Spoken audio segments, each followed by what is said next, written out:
سلام و عرض ادب، طاهری هستم، استاد دانشگاه، مدیر برنامه‌ریزی شرکت گرسرام، عضو انجمن لوجستیک ایران و مدرس دوره آموزشی شغل من. خیلی خوشبختم که در خدمت شما عزیزان هستم. امیدوارم که آموزش‌های ما برای شما مفید واقع بشه. قبل از اینکه آموزش‌ها رو ببینیم، می‌خواستم 2 نکته رو خدمت شما عرض کنم. اول اینکه اگه دوست داشتید میتونید کانال ما رو سابسکرایب کنید، لایک کنید، کامنت بذارید.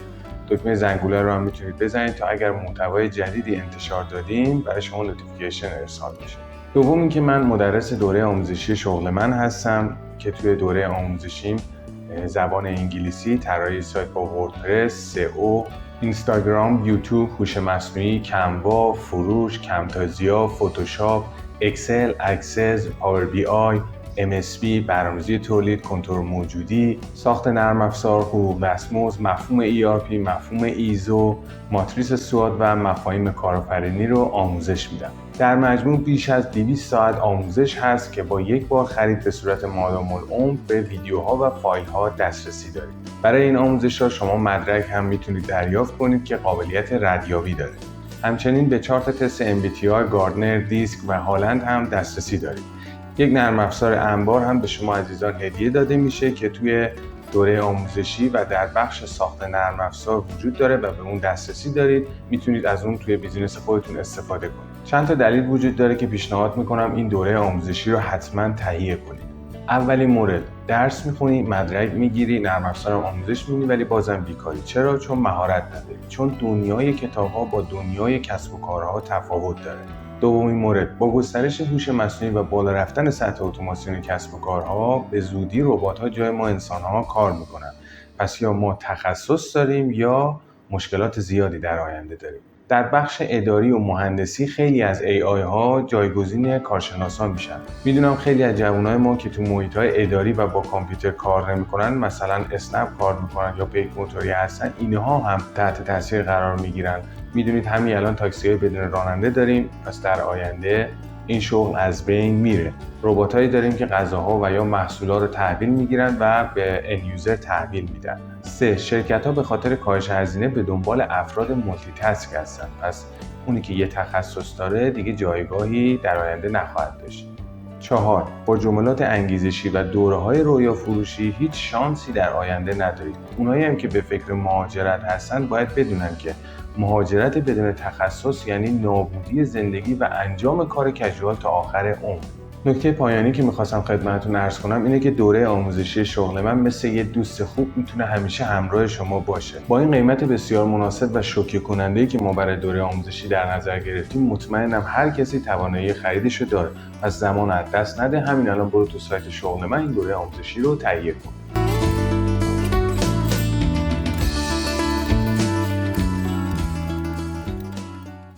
سلام، زهرا غلامی هستم، مدیر زبان انگلیسی. تو این جلسه قصد به آموزش درس اول کتاب به 4 بپردازیم.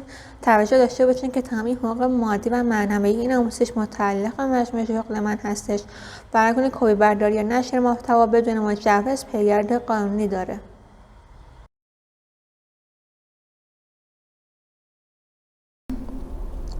Hello everyone, welcome to the first lesson of the first book. It's an honor that you have managed to pass the previous books and reach this one. I hope you have learned the material well so far. Now, let's get started with the first lesson. خب سلام به همگی، خیلی خوش اومدین به درس اول کتاب 4. امیدوارم که تا اینجا مطالب رو برای هم کتاب به خوبی یاد گرفته باشین و حالا بریم سراغ درس اول که شروعش بکنیم. خب مثل همیشه این نوشته مشکی رنگ بالای صفحه که سطر درسمون هست. خب This is me. This is me means این منم یا این من هستم. Lesson objective talk about personal achievements. در مورد دستاوردهای شخصی صحبت بکنید. خب language in context. Look at the pictures and describe the 3 people. گفته که به تصویر نگاه بکنید و 3 نفر رو توصیف کنید. Then read the blog post. which is a response to a social media challenge. 5 things about me. Which person wrote it? Why do you think that? یعنی چی؟ ببینید بخوام از اولش بگم میگه که اول اینکه به تصویر نگاه کنید، به تصاویر نگاه کنید و 3 نفر رو توصیف بکنید. بعد پست وبلاگ رو بخونید که پاسخیه به چالش رسانه‌های اجتماعی. خب 5 چیز درباره من. 5 things about me یعنی 5 چیز درباره من.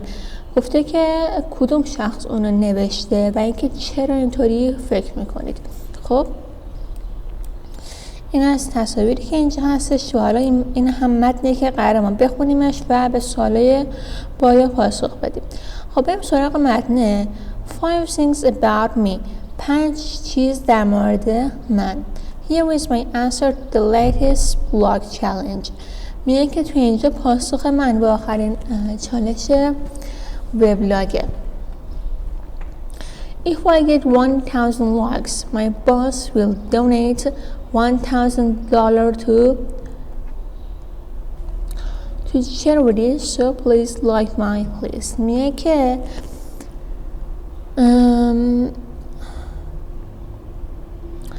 اگه خب لایک های من 1000 تا باشه، مثلا اگه من لایک هم از 1000 تا باشه، رئیسم $1000 به من به امور خیری اهدا میکنه. خب دولت زمانی اهدا و چریتی هم به معنی خیری هستش. پس میگه که so please like me. پس لطفاً like my list. پس لطفاً لیست من لایک بکنید. خب every year I set myself a goal of learning a new skill. I've done a lot of different things. Last year I learned to play chess. خب تا اینجا میگه که هر سال برای خودم هدف قرار میدم که یک مهارت جدید یاد بگیرم. من کارهای مختلف زیادی انجام دادم.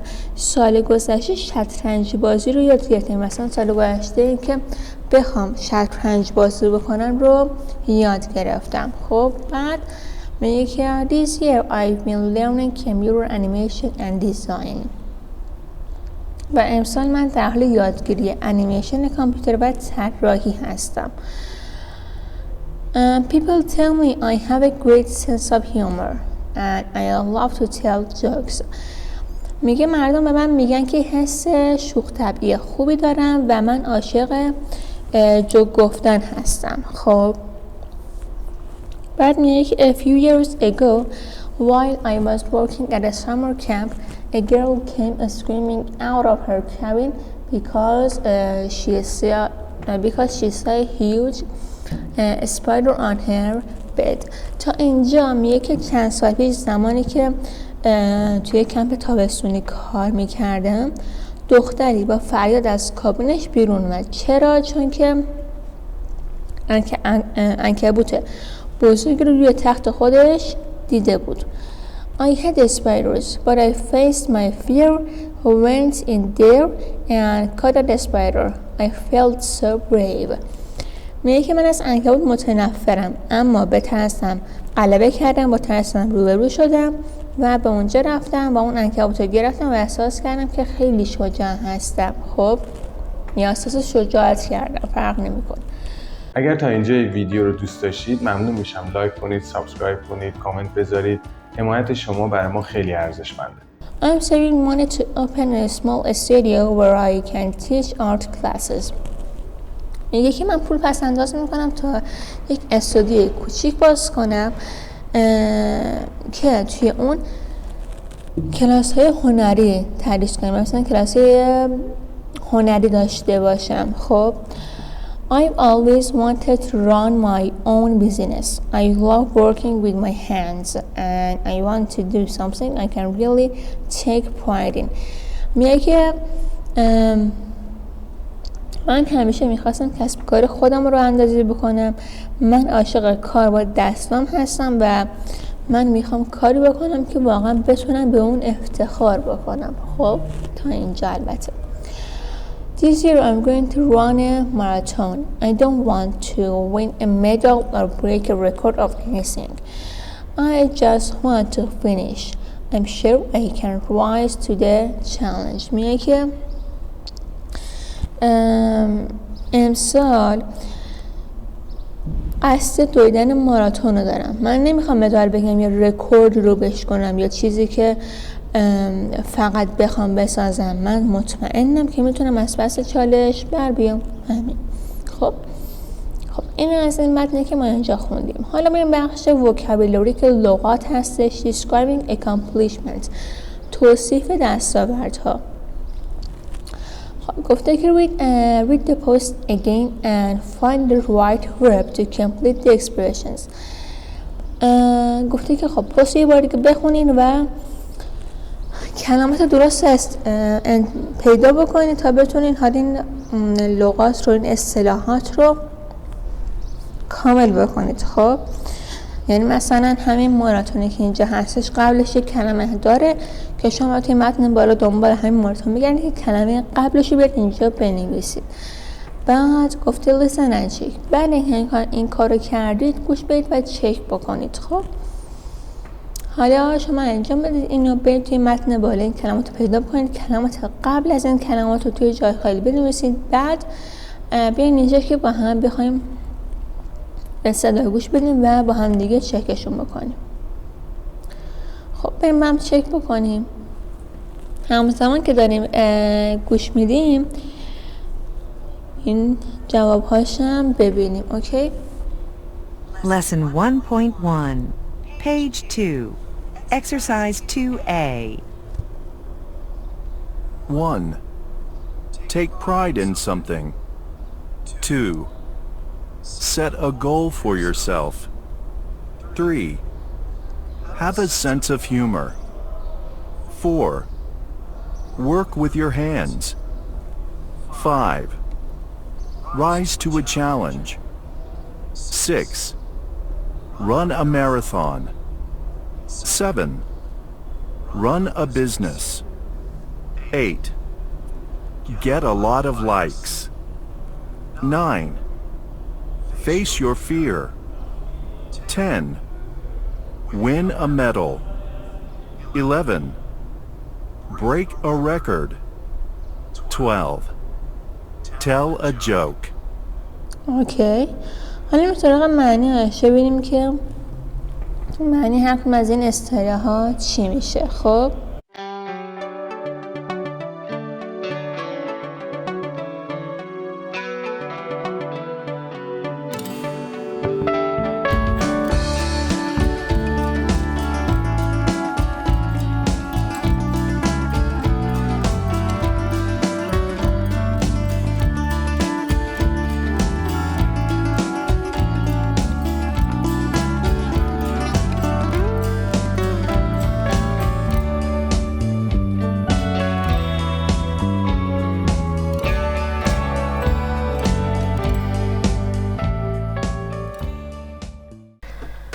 ببینید گزینه اولی خب میشه چی؟ take pride in something، یعنی به چیزی افتخار کردن. Number 2 set a goal for yourself، برای خودت هدف تعیین کن، یعنی تعیین هدف برای خود. Have a sense of humor، حس شوخ طبعی داشتن. Number 4 work with your hands، کار کردن با دستا. Number 5 rise to a challenge، به چالش کشیدن. run marathon، دوی ماراتون داشتن، حالا ورزش دو کردن. خب run a business، کسب و کار اداره کردن، یعنی اداره کسب و کار. خب number 8 get a lot of likes، یعنی لایک زیادی دریافت کردن. خب number 9 face your fear، روبرو شدن با ترس. win a medal، بردن یک مدال. break a record، شکستن رکورد و تل جوک گفتن. خب این از این. حالا گفته که برید به صفحه 141. خب میریم به صفحه 141. اوکی. خب ببینید دو تا اینجا به تمرین داده که باید این دو تا رو حل کنیم. تمرین شماره 1 چیه؟ گفته که match the stories to phrases from the box. Some may have more than one correct answer. یعنی چی؟ ببینید توی این جملات که اینجا میبینید خب یه سری حالا داستانی گفته شده که بعد شما از بین این کلمات به این داستان ها اینا رو با هم دیگه مچ کنید. یعنی مثلا بگید که مثلا میگم این داستان به کدوم یکی از این عبارات ها بیشتر میخوره. خب اون عبارت به زیرش بنویسید. اوکی. بعضی از این داستان ها ممکنه بیشتر از این عبارت بهشون مرتبط باشه یا ربط داشته باشه، هر دوتا یا مثلا سه تاش بنویسید. خب این از این. تمرین بعدی که باید حالا انجامش بدین چیه؟ گفته که complete the sentences with their phrases in the box. این حالا جملات رو با استفاده از این عبارت ها کامل بکنید. خب change them as needed to fit the sentences و جوری که میتونید اونها رو تغییر بدید تا با حالا اون جملات به هم دیگه مثلا بیان دیگه. خب یعنی مثلا تا جایی که نیازه جوری که بتونید جمله رو کامل بکنید تغییرش هم میتونه بدید. یعنی مثلا محدودیتی توی تغییراتش نداره. خب شما یکم روش فکر بکنید، انجامش بدید، بعد با هم دیگه ما چیکار کنیم؟ چکش میکنیم. خب ببینید این تمرین اولیه. Number 1 get a lot of likes. Number 2 face your fear. Number 3 set a goal for yourself. Number 4 break a record. 5 tell a joke. 6 run a business.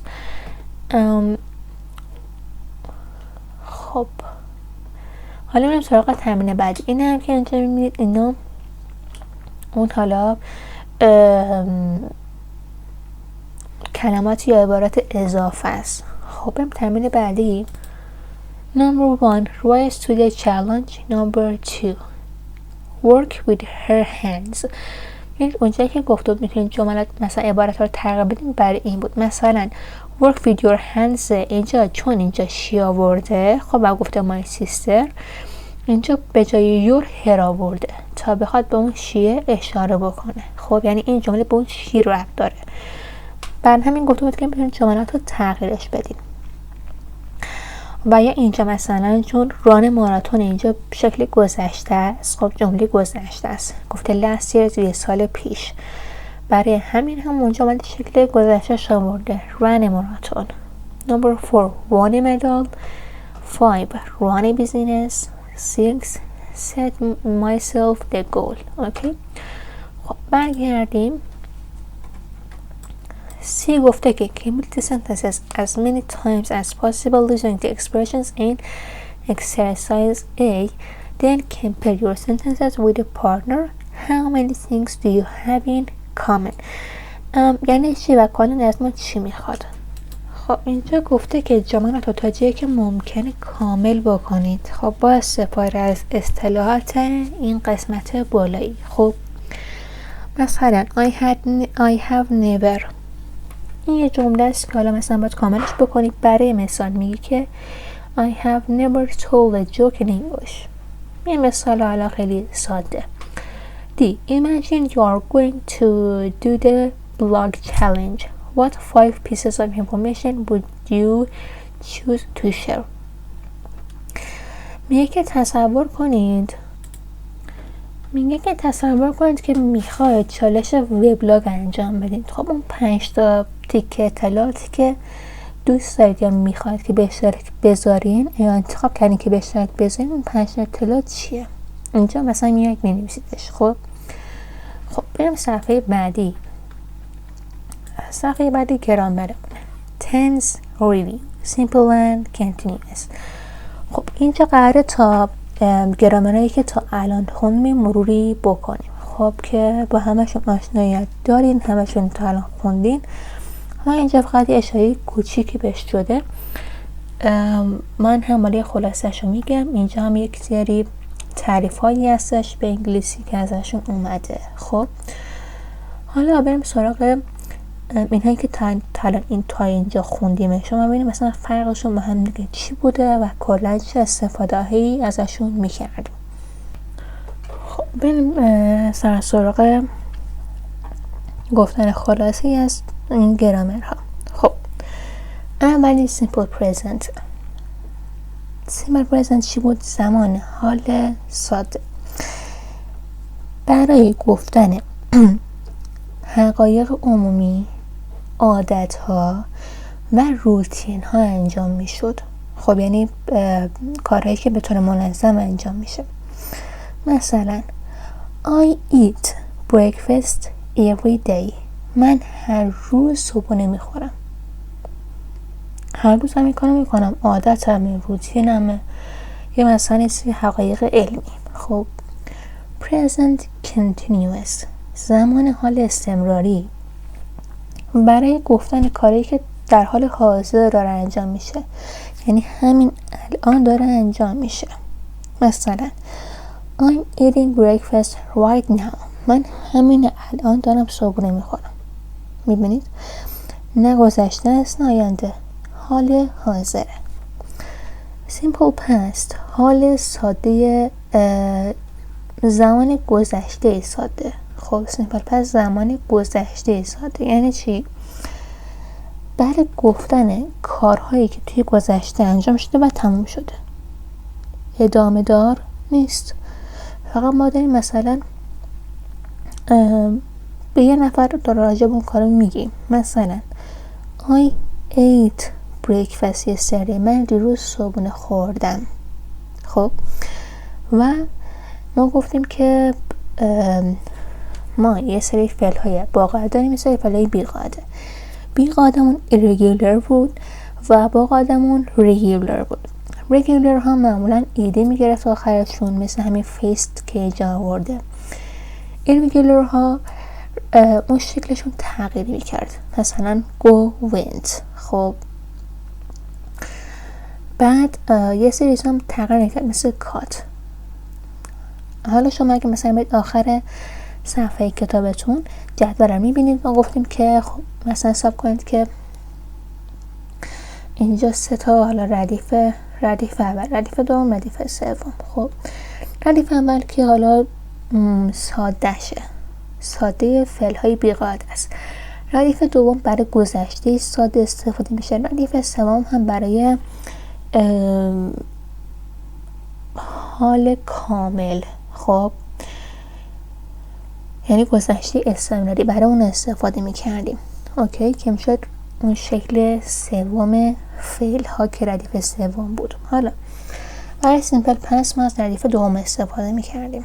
خب اسم پس کنتینیوس زمان گذشته استمراریه برای گفتن کارهایی که توی یک زمان مشخص توی گذشته در حال انجام بودند.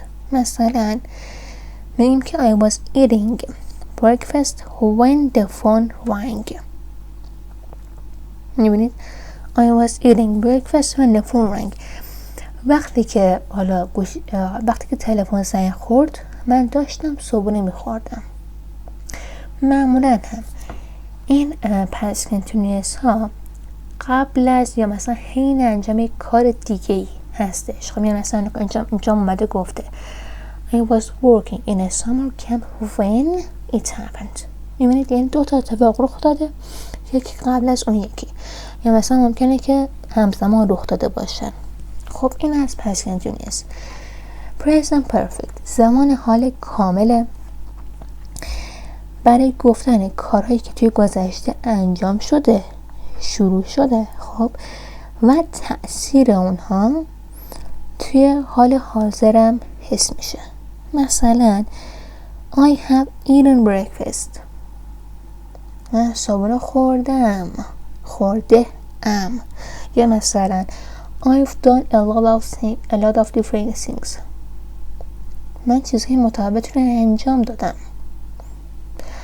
present perfect continuous زمان حال کامل استمراری. این برای کارهاییه که توی گذشته شروع شده، انجام شده و هنوز هم ادامه داره به کار میره. مثلا چی؟ I have been eating breakfast for 30 minutes. خب من 30 دقیقه است که دارم صبحونه میخورم. یعنی مثلا من از 30 دقیقه پیش شروع کردم صبحونه رو خوردن تا به الان که هنوز هم ادامه داره. اوکی. خب این از این. حالا این قسمت بالا ببینید past experience with no specific past time given present perfect. خب تجربه توی گذشته که زمان خاصی توی گذشته ندارن present perfect. An action in progress in the past. یه اتفاقی که ادامه داره از توی گذشته. چیه اون؟ past continuous. A completed action in the past. یک رویداد یا اتفاق کامل شده توی گذشته. simple past. تمام شده دیگه. A habit or repeated action in the present. یک عادت یا اتفاق تکراری توی حال حاضر. چیه؟ simple present. An action in progress in the present. یه اتفاقی که ادامه داره یا در حال اتفاق افتادن توی حال حاضر present continuous. An action that started sometime in the past and is still continuing. یک حالا کاری که توی گذشته شروع شده توی یک زمانی و هنوز هم ادامه داره. چی هستشون؟ present perfect continuous. خب حالا برید به صفحه 129. اینجا هم باز مثالهای بیشتری براتون آورده. این تمرین رو کامل بکنید. گفته که شکل صحیح فعل رو انتخاب بکنید. خب انجام بدید، سریع بعد چک میکنیم با هم. قبلش هم مثالهای بالا رو بخونید. اوکی. Number 1. I get up. 2. Didn't go. 3. I painting. 4. I've been standing. 5. Rang. 6. Ever visited. یه نکته ای که بود چی بود؟ بگید نمیتون هست. ما گفتیم که وقت دیدنت بیاد چیکار میکنه؟ فعلمون دیگه گذشته نمیشه. حالا فعل ساده رو میاریم. یا هر وقت که داز و دو بیاد که البته داز دیگاره اسم سوم شخص به فعلمون اضافه نمی کنیم. خب این نکته بود که اینجا باید میگفتم بهتون. خب حالا برگردیم اینجا. گفته که choose 5 time expressions from the box and write sentences that are true for you. 3 تا اصطلاح زمانی، 3 تا عبارت زمانی از باکس زیر این باکس انتخاب بکنید و جملاتی بنویسید که برای شما حقیقت دارن.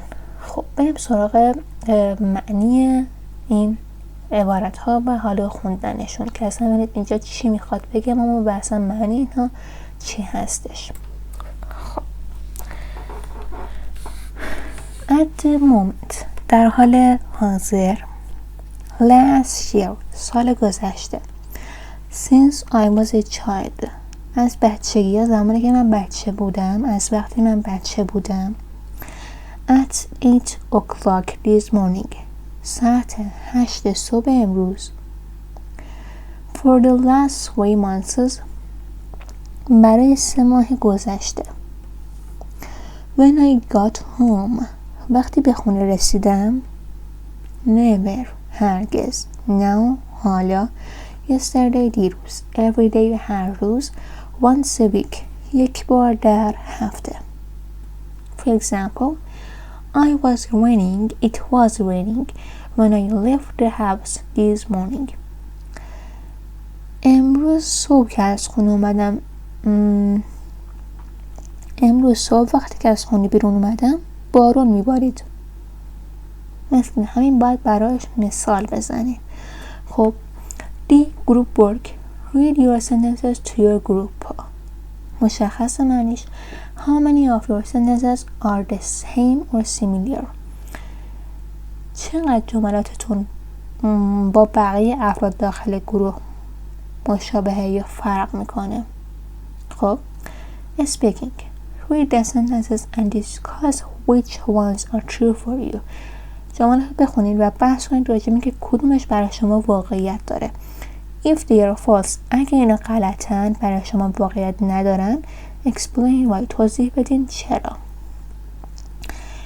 I won a medal when I was in high school. توی دوران دبیرستان من مدال گرفتم. I've been studying English for more than 10 years. من بیش از 10 ساله که انگلیسی میخونم. I once got more than 100 likes for a post on social media. من یک بار برای یک پست توی رسانه اجتماعی بیش از 100 تا لایک گرفتم. I'm saving money to go on vacation next year. من برای رفتن به تعطیلات سال آینده پول پس انداز میکنم. I have never been afraid of anything. من هرگز از چیزی نترسیدم. Report back to the class on the 5 things you learned about your partner. گفته که 5 تا چیز رو که در مورد حالا پارتنرتون یاد گرفتین یا فهمیدین به کلاستون گزارش بدین. For example, John runs marathons and he's won 5 medals for running. He's been studying English for 7 years. He doesn't like social media, so his neighbor میگه که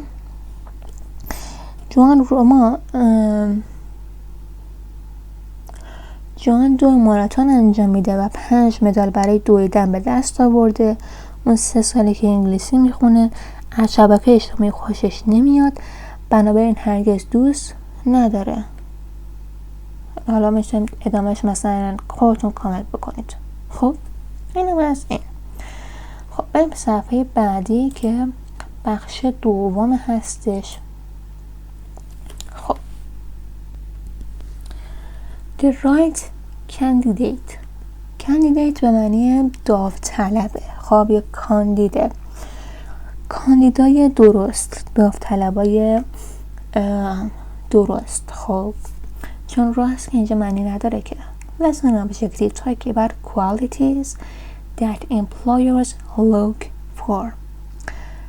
در مورد ویژگی هایی که کارفرماها به دنبال اونها هستن صحبت بکنید. خب language in context. Look at a picture. Where are the people? مردم کجان؟ افراد کجان؟ What do you think their relationship is? به نظر شما رابطه اونها چگونه است؟ رابطهشون چطوره؟ What do you think they're talking about? فکر کنید در مورد چه چیزی دارن صحبت میکنن. Listen to the conversation to check your answers. به مکالمه‌شون گوش بدید تا جواباتون رو چک بکنید. B. Listen again and repeat the script. مشخصه. Do you think she'll get the job? Why not? من که فکر کنید اون این کار رو میگیره، اون این کار رو پیدا میکنه. چرا یا چرا نه. خب بریم گوش بدیم بهش، بعدا بریم سراغ معنیش. اگر تا اینجا ویدیو رو دوست داشتید ممنون میشم لایک کنید، سابسکرایب کنید، کامنت بذارید. حمایت شما برای ما خیلی ارزشمنده. Lesson 1.1, Page 4, Exercise 1A and 1B. She was so nice. She'd be good with customers. Polite, friendly, relaxed. She had a lot of enthusiasm too. Really positive about working with us. And she seemed pretty ambitious too, you know. She wants to be successful in her job, and she's looking for a challenge.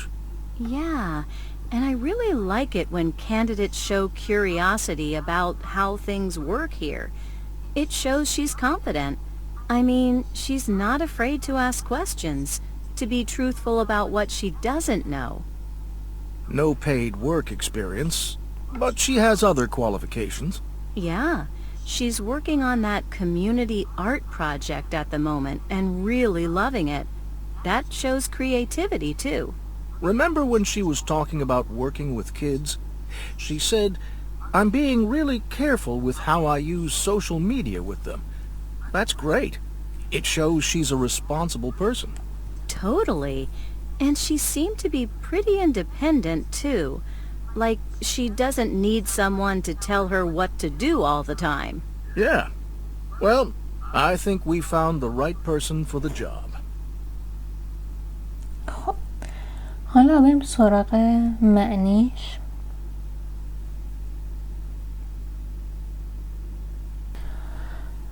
Okay. She was so nice. She'd be good with customers. Polite, friendly, relaxed. میگه اون خیلی خوب بود. اون با مشتریا خوب بود، مؤدب، دوستانه، آروم. She had a lot of enthusiasm too. Really positive about working with us. اون نیز اشتیاق زیادی داشت در مورد همکاری با ما، واقعا مثبت بود. And she seemed pretty ambitious. Ambitious too. You know, she wants to be successful in her job and she's looking for a challenge. اون نیز بسیار جاه طلب به نظر می رسید. میدونی؟ اون میخواد تو شغلش موفق باشه و به دنبال چالشه. Yeah, and I really like it when candidates show curiosity about how things work here. میگه که بله و من واقعا دوست دارم زمانی که نامزدها کنجکاوی نشون میدن که چگونه تو اینجا کار بکنن. It shows she is confident. این نشون دهنده اعتماد به نفس اونه. I mean, she's not afraid to ask questions, to be truthful about what she doesn't know. منظورم اینه که اون از سوال پرسیدن نمیترسه، در مورد اون چه که نمیدونه صادقه، راستگوه. خب no paid work experience but she has other qualifications. بدون سابقه کار با حقوق، اما اون داره شرایط دیگه. یا مثلا اون در مورد شایستگی های دیگه. خب qualifications معنی شایستگی، صلاحیت و این هست. خب بعد میگه که yeah, she's working on that community art project at the moment and really loving it. میگه که بله اون در حال حاضر روی اون پروژه هنری اجتماعی کار میکنه و واقعا اون رو دوست داره. That shows creativity too. این نیز خلاقیت رو نشون میده. Remember when she was talking about working with kids. یادت میاد زمانی که اون در مورد کار با بچه‌ها صحبت میکرد؟ She said گفت I'm being really careful with how I use social media with them. That's great. It shows she's a responsible person. من واقعا مراقب نحوه استفاده از رسانه اجتماعی با اونها هستم. این عالیه. این نشون میده که اون فردی مسئولیت پذیره. Totally. در کل. And she seemed to be pretty independent too. Like she doesn't need someone to tell her what to do all the time. به نظر میرسید که اون کاملا مستقله. مثلا نیاز به کسی نداره که همیشه به اون بگه چه کاری بکنه. Yeah, well, I think we found the right person for the job. بله، خب من فکر میکنم ما فرد مناسب برای این کار پیدا کردیم. خب پارت بعدی vocabulary describing key qualities. خب بریم سراغ کلمات جدیدی که قراره یاد بگیریم با هم دیگه. خب ببینید این که میشه describing key qualities، توصیف ویژگی های کلیدی. خب complete the chart with the bold words from the conversation. این جدول رو با استفاده از کلمات بولد شده بالا کامل بکنید. بعد گوش بدید و چک بکنید اینجا چیه. ببینید تو این قسمت خب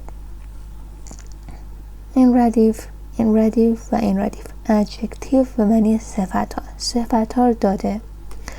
noun اینجا هم اسم رو داده. یه جایی هست اسم رو داده صفت رو میخواد، یه جاهایی صفت رو داده اسم رو میخواد که این جاهای خالی ها شما باید تشخیص بدید که مثلا اسم کریتیو چیه، از بالا پیدا بکنید و اینجا بنویسید. اوکی. خب حالا به نظرم اول معنی اینها رو من بگم، بعداً برید گوش بدید و این جدول رو کامل بکنید. اوکی. خب اوکی. ambitious جاه طلب. خب creative خلاق. curious کنجکاو. ambitious جاه طلب صفته. اسم چیه؟ ambition به معنی جاه طلبی. confidence اعتماد به نفس. enthusiastic مشتاق. experienced با تجربه. independent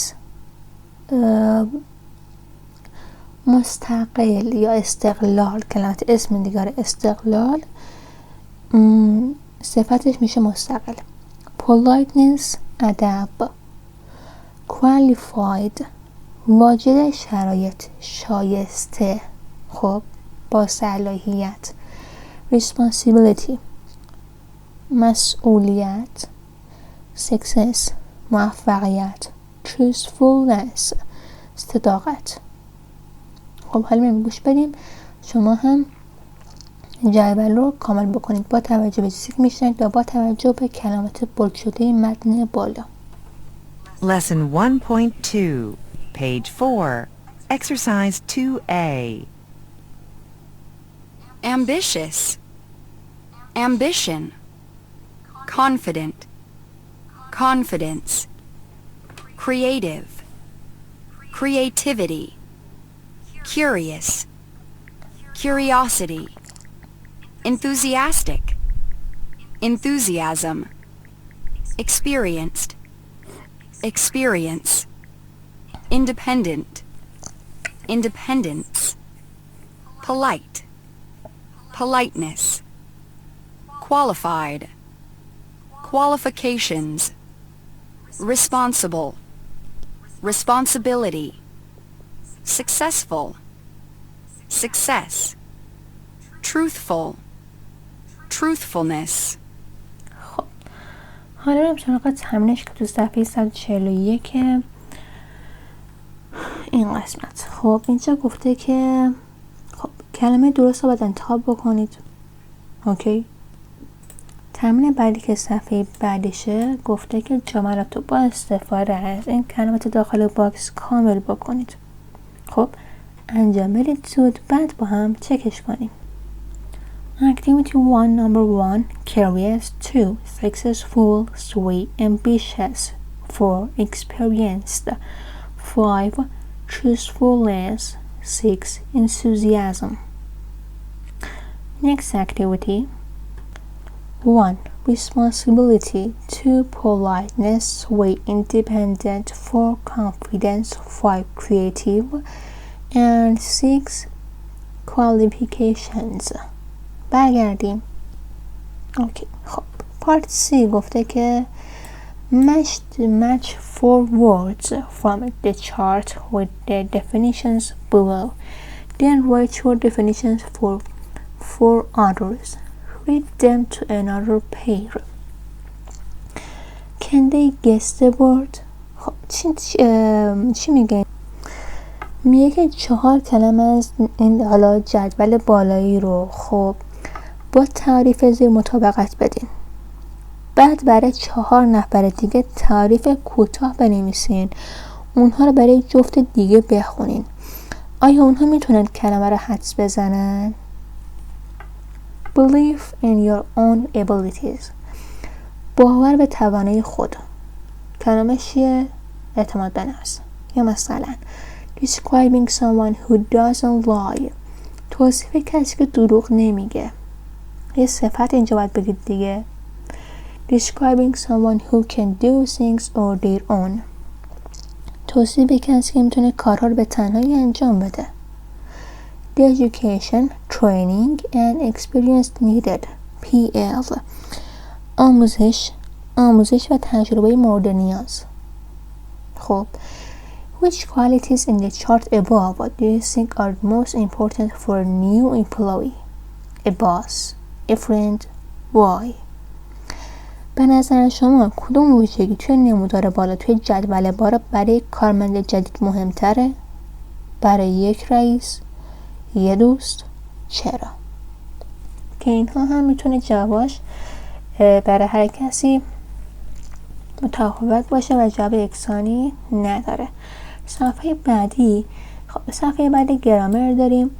Dynamic and assertive verbs. خب چه گرامری برای اینجا میخواد بهمون چی بگه؟ ببینید dynamic verbs چه فعلایی هستن؟ ببینید افعال دینامیک خب به عمل یا فعالیت اشاره میکنن که میتونه توی زمانی مختلف تغییر بکنه، یعنی ثابت نیست. خب و معمولا میتونن توی زمانهای استمراری همون کنتینیوس ها استفاده بشن، مثل run, eat, play. اینا میتونن تغییر کنن، میتونن تبدیل به گذشته بشن، حال بشن. میبینید خب مثلا she's running in the park. اون توی پارک میدوه.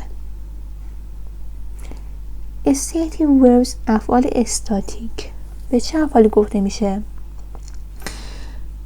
به حالتها، احساسات یا وضعیت‌های اشاره میکنه که معمولا ثابت و تغییر نمیکنه و توی زمان حال استمراری هم استفاده نمیشه. مثلا know، دونستن، love، عشق ورزیدن، عاشق بودن، belong، وابسته بودن. I know the answer. من جوابو میدونم. برای مثال دیگه خب حالا اینجا چی گفته؟ Dynamic verbs describe an action in progress by opinion, a plan, a person quality, a preference. چی رو توصیف میکنه؟ An action in progress, a plan. یه برنامه رو، یک حال اتفاق در حال رخ دادن رو. Assertive verbs an action in progress, an opinion, a plan, a personal quality, a preference. کدومشه؟ an opinion یه نظر. ما گفتیم چی؟ نظرها، حالتها، احساسات. خب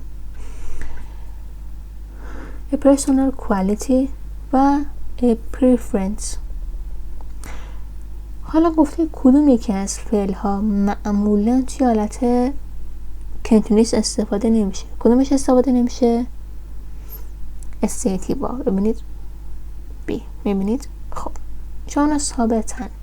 خب some verbs such as be and think are only dynamic, are only assertive, can be dynamic and assertive. C. یه سری فعل ها مثل be, think میتونه هم چی باشه؟ ثابت باشه، هم متغیر باشه. خب اینجا هم یه مثال براتون آورده. حالا که نامه فهمیدیم میریم سراغ صفحه 130. ببینید اینجا هم قسمت باز تمرینات بیشتری براتون، باز مثالهای بیشتری آورده، هم برای دینامیک هم برای استاتیو ها. خب و حالا اینجا رو گفته با هم انجام بدید. چی گفته؟ گفته که جملات رو تیک بزنین. خب اونهایی که use dynamic and assertive verbs correctly، اونهایی که حالا فعلهای دینامیک و استاتیک به درستی داخلشون استفاده شده. correct and correct ones، اون هم که اشتباه رو درست بکنید. Why are they incorrect؟ برای چون اشتباهن؟ یکم روش فکر کنید تا با هم انجامش بدیم. خب ببینید اول که اینها درسته. خب number 2 4 and 5 اینا درسته. اون یکی ها غلطن. حالا چرا غلطن؟ مشکلشون کجاست؟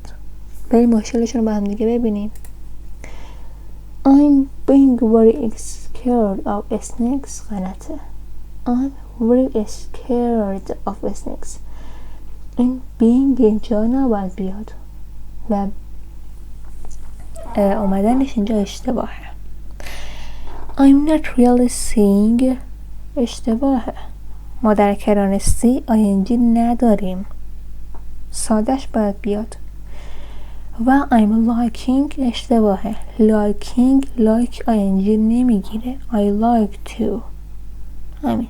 خب حالا که دقت حادثه خاصی واقعا نداره. خب این چه گفته؟ گفته که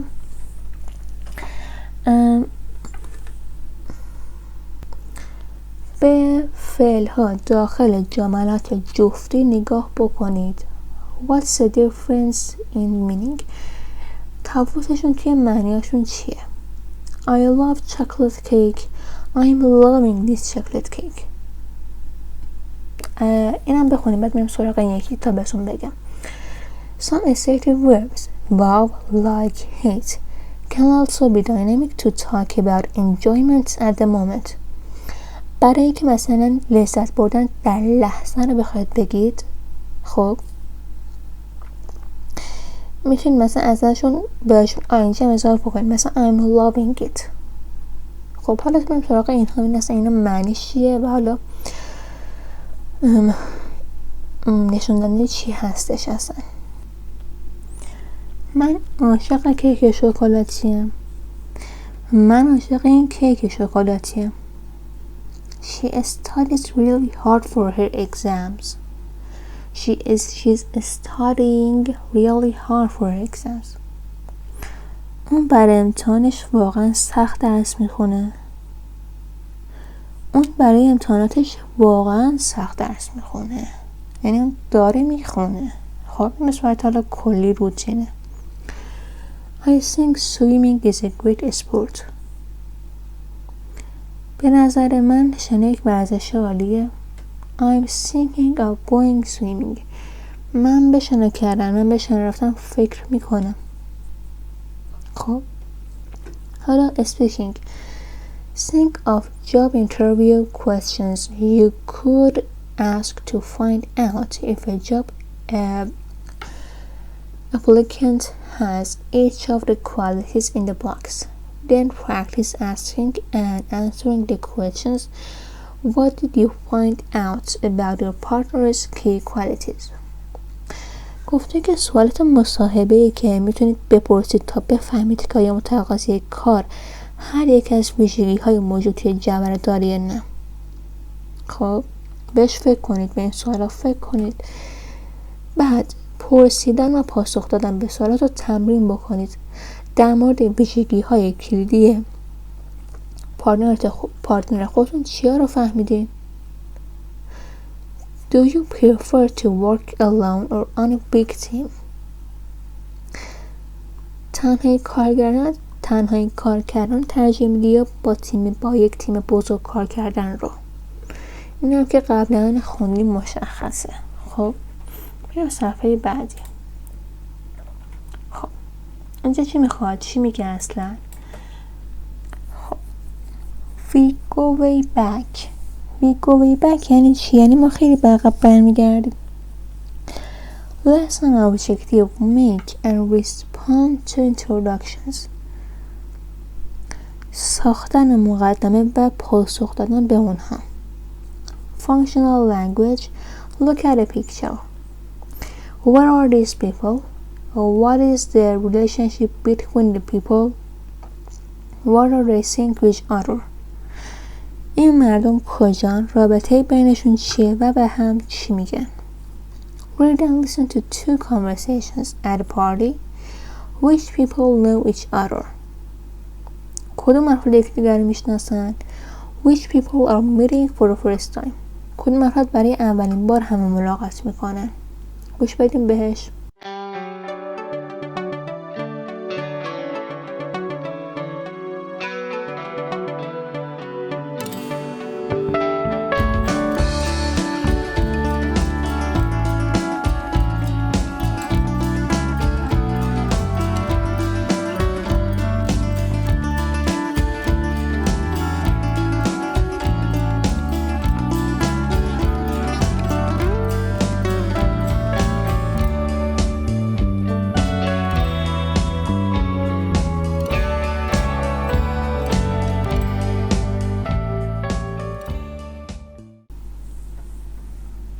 Lesson 1.3, page 6, exercise 1B.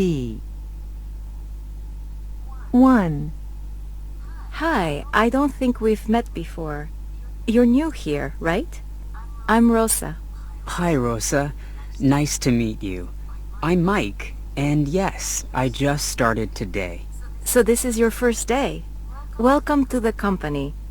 Do you know anyone here?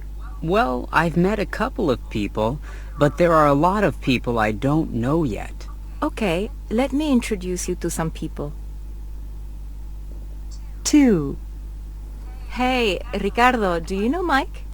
No, I don't. Hi, Mike. Nice to meet you. Hi, Ricardo. Great to meet you too. Hey, have you met Pedro? He studied in Atlanta and then worked there for about 6 years. Pedro, come over here. What's up? Hi, Mike. How are you settling in? Hey, Pedro. Great, thanks. Do you two know each other? Yeah, Pedro was the first person I met this morning. خب بریم حالا سراغ معنیش. Okay. Hi, I don't think we've met before. You're new here, right? I'm Rosa. سلام. فکر نمی‌کنم قبلا با هم آشنا شده باشیم. تو اینجا تازه کار هستی، درسته؟ من روزا.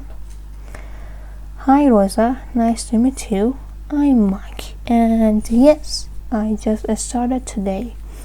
سلام روزا، از آشنایی باهات خوشحالم. من مایکم و بله، من همین امروز شروع کردم. So this is your first day. Welcome to the company. Do you know anyone here? پس این اولین روز توه.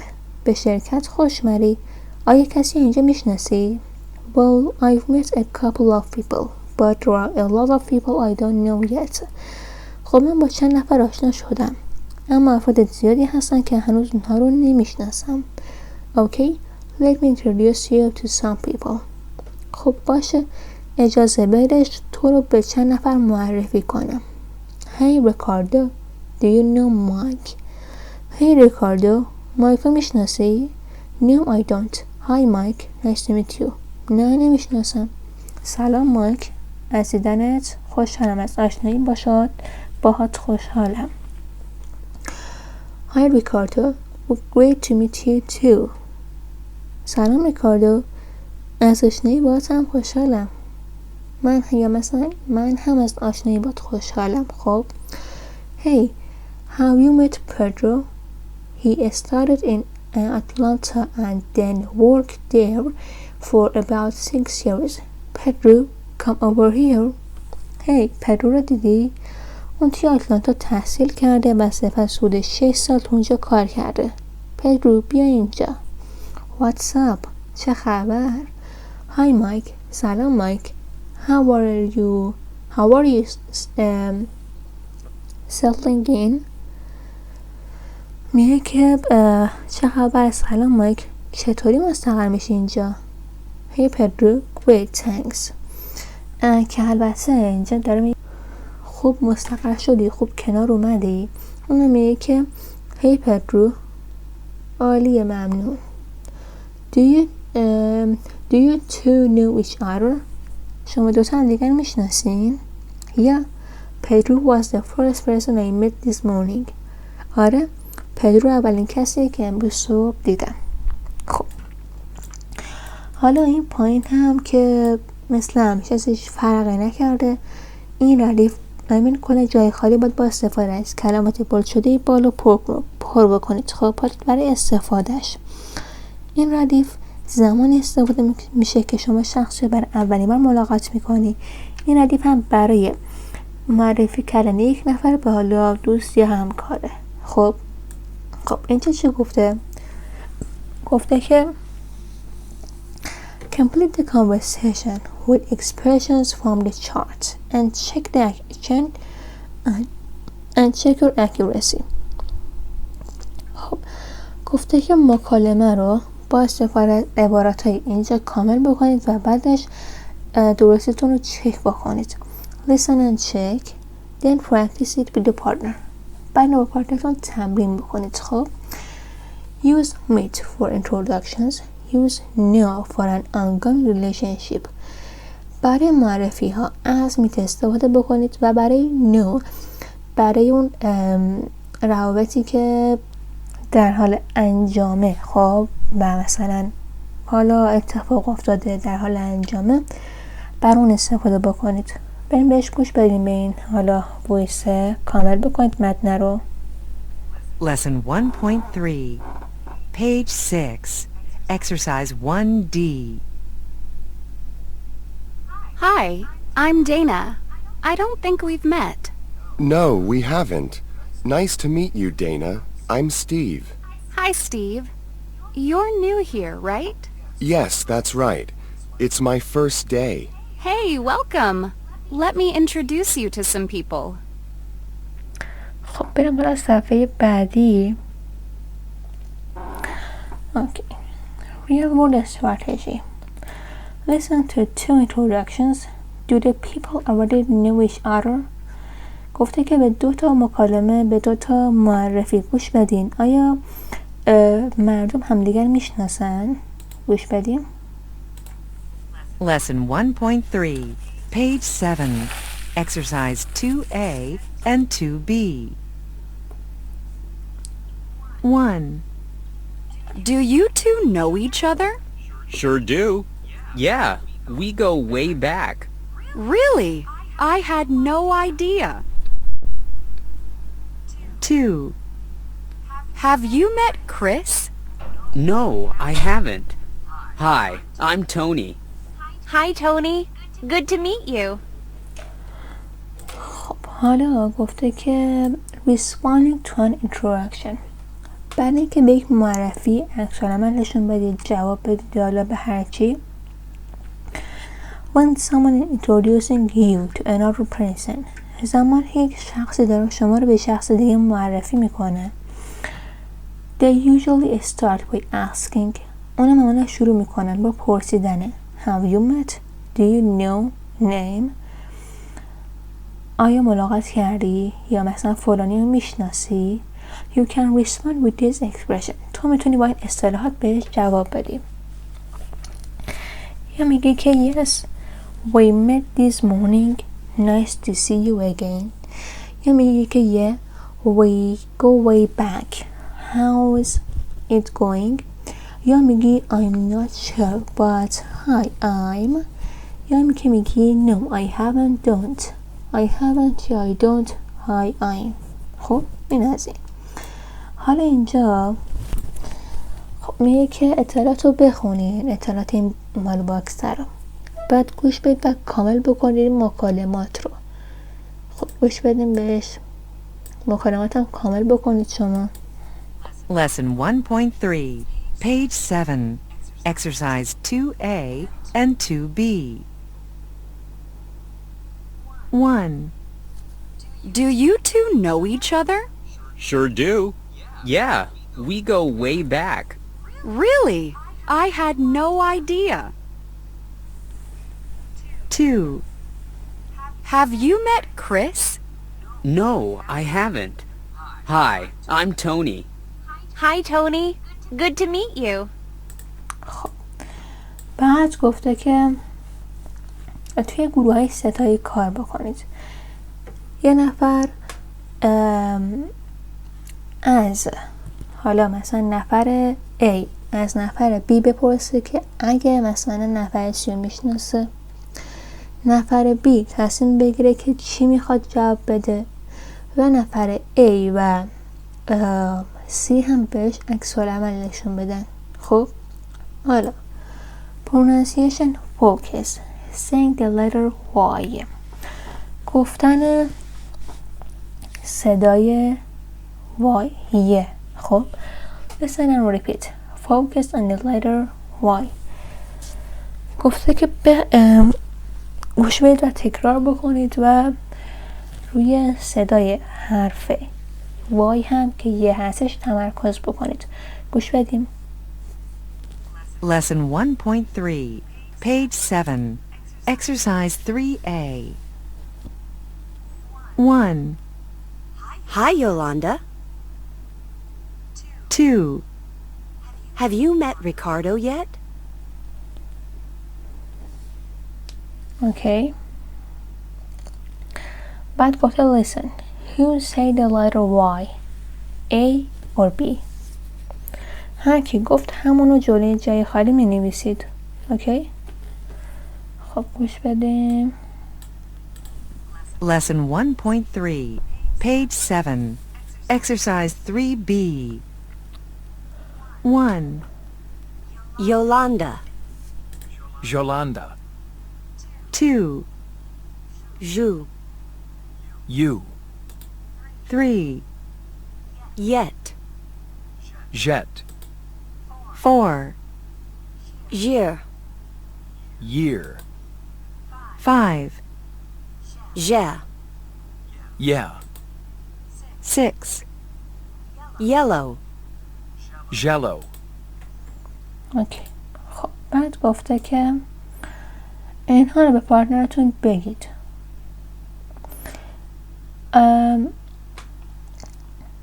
آیا پارتنرتون این حرف یه رو شفاف یا واضح میگه یا نه؟ خب speaking you're at a party together. شما با پارتنرتون توی یک جشن هستین. A student B is a famous person. Decide who together. اون حالا دانش آموز B یه فرد معروفه. تصمیم میگیرید که مثلا کی باشه دیگه. A student A introduces a student B to the class with only a first name. دانش آموز A معرفی میکنه دانش آموز B رو به کلاس فقط با یک اسم کوچیک. The class greets a student B and asks questions until they figure out who he or she is. میگه که بعد کلاس با دانش آموز B اول پرسی میکنه و سوالاتی میپرسه تا تشخیص بده که اون خانم یا آقا کیه. اوکی؟ برای مثال Hi, this is Mighty. Hi Mighty, nice to meet you. Your face looks familiar. Are you an actor? میبینید مثلا سوال میپرسه برای اینکه تشخیص بده که اون حالا فردی که روبروش هست یا اونجا هست کیه. Next page and last part. Flipping your job interview. خب میریم سراغ این بخش. در حال چرخش مصاحبه شغلی شما یا مصاحبه شغل شما در حال چرخشه. خب Lesson objective. Write a comment on a blog post. در مورد یک پست وبلاگ نظر بنویسید. Reading. Look at a picture. What are people waiting for? اینا منتظر چیان؟ How are they feeling? چه احساس دارن؟ چی حس میکنن؟ Read the article from a job search site. گفته که مقاله از یک سایت کاریابی بخونید. Match each heading to the correct section in the article and write it there. هر عنوان رو با بخش صحیح مقاله مطابقت بدین و تو اونجا توی جای خالیش بنویسین. Questions answers. پاسخ سوالها و جوابها. The big day. روز بزرگ. A two-way street. خیابون دو طرفه. خب بریم بخونیم این متن رو. خب flipping your job interview. چرخاندن مصاحبه شغلی شما. A. Finally, you landed an interview for a great job. بالاخره تا برای کار عالی مصاحبه گرفتی. You've done your homework, prepared answers for all the usual questions, done your research on the company, its products, and its customers. تو تکالیف خودت انجام دادی، پاسخها رو برای سوالات معمولی آماده کردی، تحقیقات خودت رو در مورد شرکت، محصولات و مشتریانش انجام دادی. There is nothing left to do but cross your fingers and hope. Or is there? میگه که چیزی برای انجام دادن باقی نمونده جز این که انگشتان خودت رو روی هم بذاری و امیدوار باشی یا که باقی مونده. A job interview is not a one-way conversation. The company is looking for the right candidate, but you're also looking for something, the right job for you. مصاحبه شغلی گفتگوی یک طرفه نیست. این شرکت به دنبال نامزد درسته، خب، اما تو به دنبال شغلی که برات مناسب باشه. Come prepared with a few questions that show you are serious about the job. Think about how you want to develop your skills, your training interests, the type of projects you'd like to work on. میگه که با چند تا سوال آماده باش که نشون میده شما تو در مورد کار جدی هستی. به این فکر کن که چگونه میخوای مهارت خودتو توسعه بدی، علایق آموزشی خودتو، انواع پروژه‌ای که میخوای روش کار بکنی. You can also ask about the social side. If it's a fun place to work, so maybe not in so many words. میتونی در مورد ایده اجتماعی بپرسی که این یک مکان سرگرم کننده برای کار، هرچند شاید توی کلمات زیاد نباشه. Your answers to their questions are important, but the questions you ask will also help you make a good impression. میگه که پاسخهای تو به سوالات اونها مهمه، اما سوالاتی که میپرسید نیز به شما کمک میکنه تاثیر خوبی داشته باشید. If you ask about training opportunities, they know you want to learn.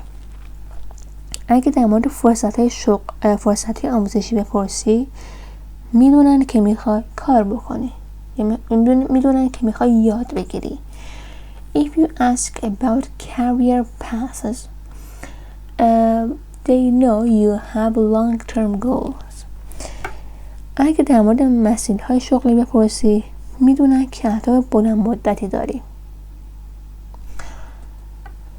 If you ask your interviewer about their own career, they know you are a person who respects their coworkers. اگه از مصاحبه کننده در مورد شغل خود بپرسی، اونها میدونن که شما فردی هستی که به همکاران خود احترام میذاری. Flip the interview.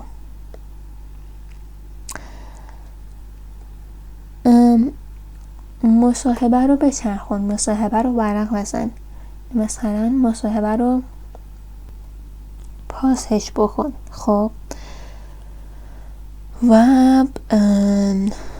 بعد چی گفته؟ Be confident and ask the questions that will help you decide if this is the job for you. اعتماد به نفس داشته باش و سوالاتی بپرس که بهت کمک میکنه تصمیم بگیری که آیا این شغل برات مناسبه یا نه. خب حالا کدوم یکی از اینا برای کدوم یکی از اینا بود؟ ببینیم با هم. A. The big day. B. a two-way street. See questions answers. خب بعد گفته که این مقاله رو بخونین، بهترین خلاصه رو انتخاب بکنین. The article recommends different ways to impress an interview. The article suggests a different way to prepare for a job interview. The article explains what happens after a job interview. خب چی میگه اینجا؟ اولی میگه که این مقاله روش‌های مختلفی رو برای تحت تاثیر قرار دادن مصاحبه کننده توصیه میکنه. B مقاله روشی متفاوت برای عمل شدن برای مصاحبه شغلی پیشنهاد میکنه. C مقاله توضیح میده که بعد از مصاحبه شغلی چه اتفاقی میفته. خب که حالا ببینید این B برای حالا این سوال برای بهترین خلاصه درست تره. خب حالا D گفته که explain the meaning of the bold phrases. توضیح بدید معنی این حالا عبارت های بولد شده رو. خب You landed an interview for a great job. برای کار عالی مصاحبه کردی یا مصاحبه رو گرفتی. You've done your homework. تکالیفتو انجام دادی. Prepared answers for all the usual questions. Back cross your fingers. کنار همه رو بالا خوندی معنیشو. اوکی. بعد گفته که Do you agree with the ideas in the article?